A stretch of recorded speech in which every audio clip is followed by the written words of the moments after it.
Right, well, good afternoon, everyone. A little bit of a different video for my vlog this time around.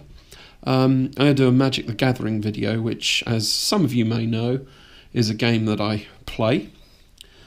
And I want to, first of all, get a rant off my chest. It's to do with the new set that Wizards of the Coast are releasing, called Kaladesh. They've announced that in Kaladesh they're going to be putting masterpiece invention cards in, which are worth stupid amounts of money, depending on which one you get. And, they're trying to get everyone to go out and buy tons and tons of product. So this really is to just share with you a little bit about how I feel about that, and what I've done and what I'm going to do, etc., etc. So the first thing I want to say is that the idea of the Inventions is not new. They had the same idea last year in Battle for Zendikar, which was a set, and I bought in last year. I bought 6 booster boxes of Battle for Zendikar in the hopes of pulling expedition cards, which were very valuable cards. And my box came. I couldn't record it because my S4 at the time had really low memory, so I had to just sort of like open them off camera and just see what I got. And I was really quite lucky because I pulled 2 of the more expensive expeditions last year. I pulled a Flooded Strand from my very final booster pack, and that was worth about 230 quid at the time. Now it's about 140. And Verdant Catacombs, which was about 140 when it was first out, now maybe 100, 110. So, as you might imagine, I was feeling dead stoked that I'd pulled 2 very expensive cards, totaling around 360 quid, and I'd only spent 375 for the box. So, very pleased about that at the time.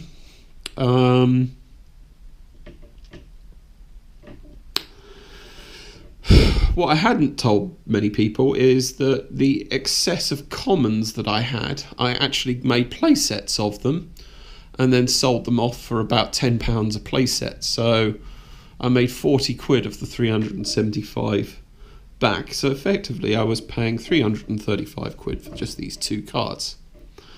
In short, I want to say that I was lucky. I won on the lotto. I know people in the States who pulled Smouldering Marsh and Stomping Ground, and those 2 cards were about 80, 90 quid added up. So I got very, very lucky with what I pulled last time around.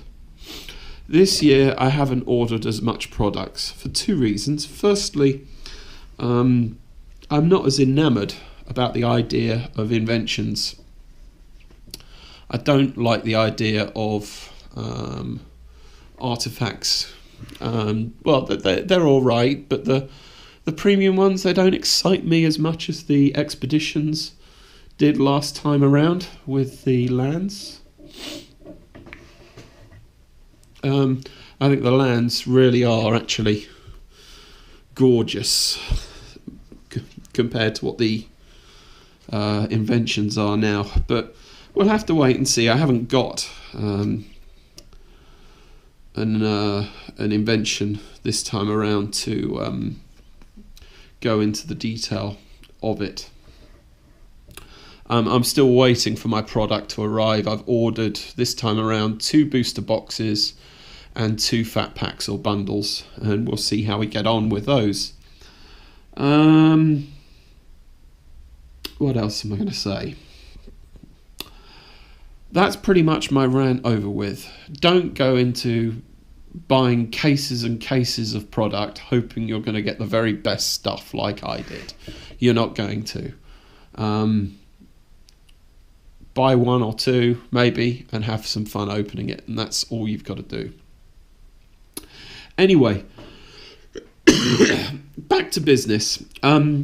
Last week was pre-release weekend, and I couldn't make it because I had a stinking awful cold on me. And that's also part of the reason why my vlogging has taken a back seat as well. I have got some footage of something I wanted to do last week for a vlog, but I won't see resolution of it until next week. So I'm putting that footage on hold, and I'm focusing a little bit on magic today. Anyway, I went up to Amersham earlier, which is not my local gaming store. The reason I went up there is because they had the product that I wanted, which was one of these Sahili Rai Ultra Pro binders, which you can use to store my cards in. None of my other local gaming stores had this in stock to sell me, so I'm fairly pleased that I went and bought that. I also went and bought a pre-release kit because I never got the opportunity to play it at the event last week, which I feel a little bit annoyed about. But I wanted to take the time to show you what I pulled. And what I would actually have built had this been the actual kit that I'd have been given on the weekend last weekend. Anyway, we'll start with the commons. I'll start organising them.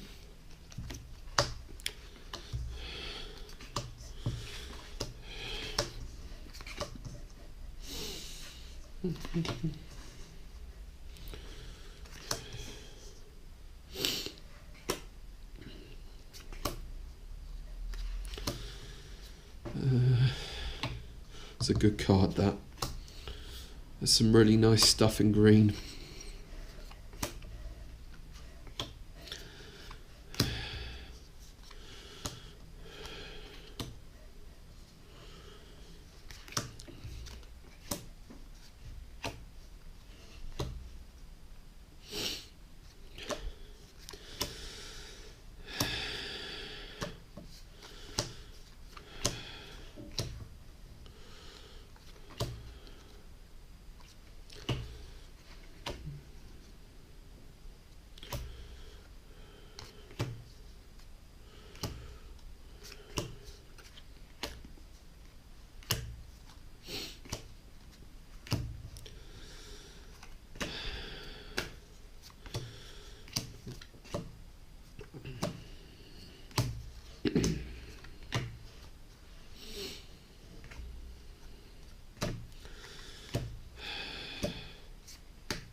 Move these into view. I don't know how much of the view you can see here.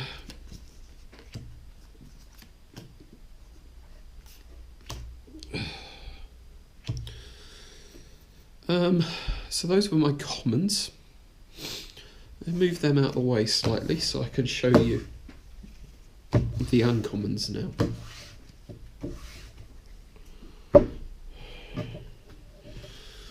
The uncommons were Imperial Voyager, Armorcraft Judge, Inventor's Apprentice, Iron League Steed, Shrewd Negotiation, Gear Shift Ace, Harsh Scrutiny,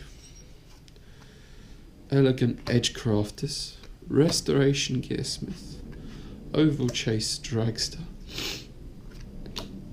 Janjeet Sentry, Trusty Companion, Brazen Scourge, Durable Handicraft, Engineered Might, Ether Hub, which is quite a valuable uncommon, about £1.50, Whirl of Virtuoso, and Nature's Way. And finally, but by no means least, the rares.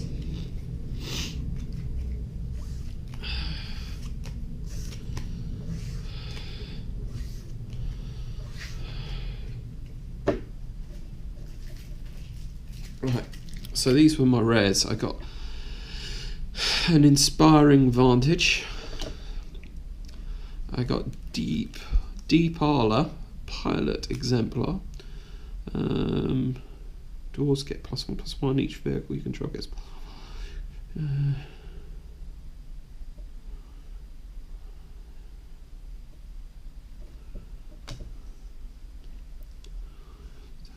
Pay X if you do reveal the top X dwarf and vehicle cards from among them into your hand and put to the bottom of your light. That's pretty good actually. Lost Legacy, Architect of the Untamed, Deadlock Trap, Captured by the Consulate, which is removal in white, and Girpa Quarry, which was the promo. So it's a 4-drop artifact. Each player may play an additional land on each of her turns at the beginning of each player's upkeep. If that player has no cards in their hand, that player draws 3 cards. So not a bad little card. And I did actually also pull this as a foil, which I think is worth quite a bit of money. At the moment there are copies of this going on eBay at about 80 quid. And the same pack had the emblem as well. So I think my colours would be white-red. But we'll have to wait and see. What I'm going to do is I'm going to turn the video off here and then have a look at all the cards and see what deck I would have built had this been a live pre-release event, and come back to you with the results.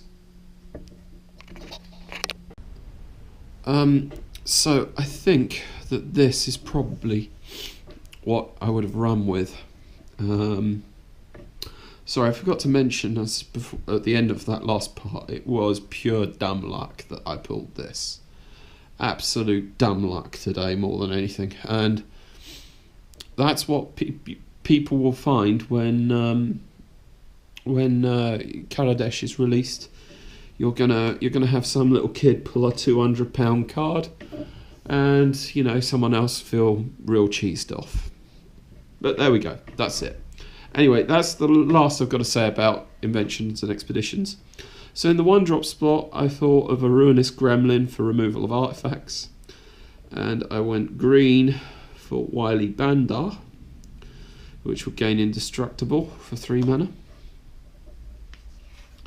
Then in the 2-drop spot, I was thinking of Kujar Seed Sculptor, and when it enters the battlefield, you get to put +1/+1 counter on target creature you control, so it bumps something else up, like this, for instance, the Trusty Companion, which is a 3/2 with Vigilance that can't attack alone, but it's very good because you can use it to crew vehicles and stuff. I didn't get that many vehicles, so I couldn't have gone vehicles even if I wanted to.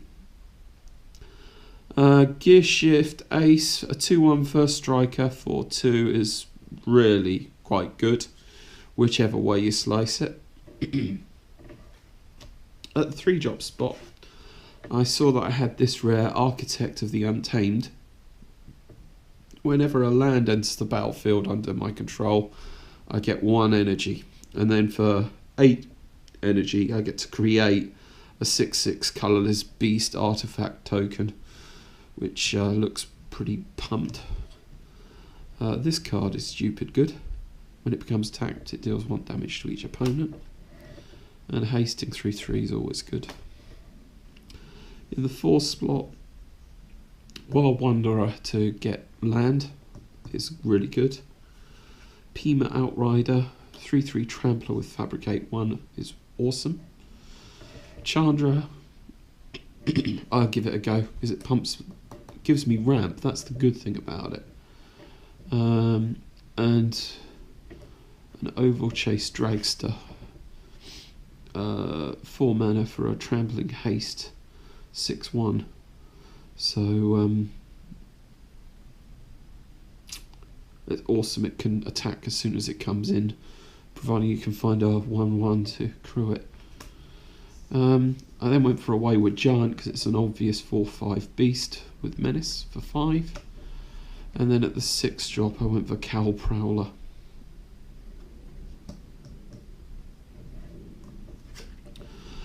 Instant sorceries, built to last. Target creature gets +2/+2 until end of turn.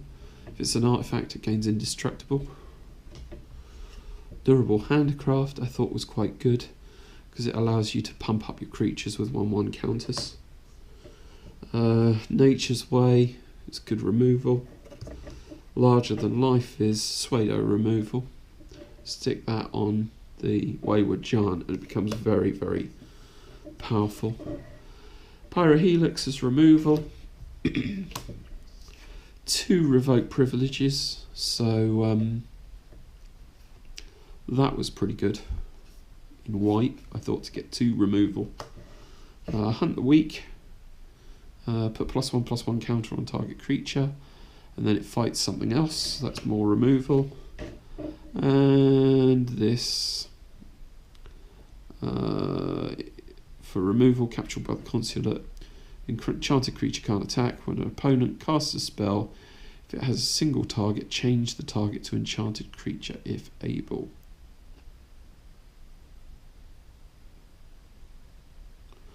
That's pretty good, actually.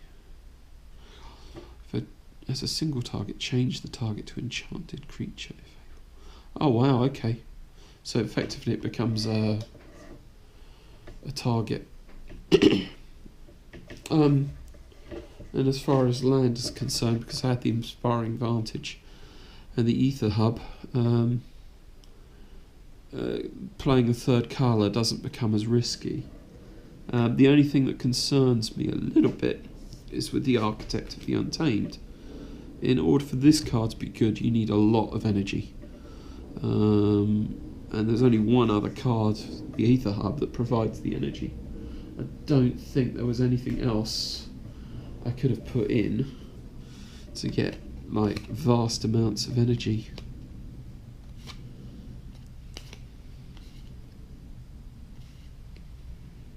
Could have put that in on the 6th drop instead of the Cowl Prowler. But if I'd had more counter-based strategies, these 2 would have been worth it.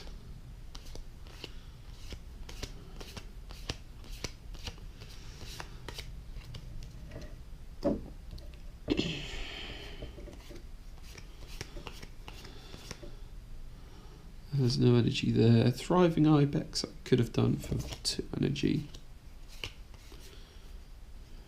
These artifacts.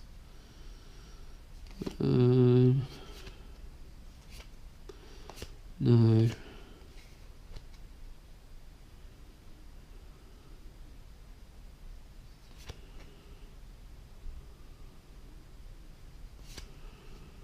Maybe that aside, demolish.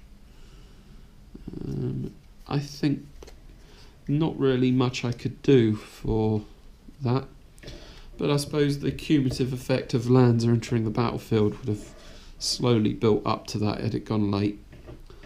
So there we go. Plus effectively it makes the Ether Hub infinite for mana. If you play a land, get an energy, then use that energy to get any colour. So yeah, no, I think it would have worked.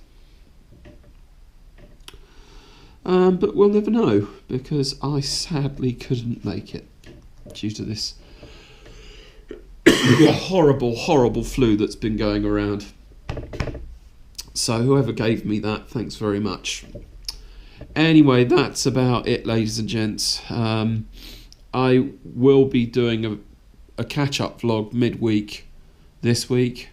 And probably another one next weekend as well. So stay tuned and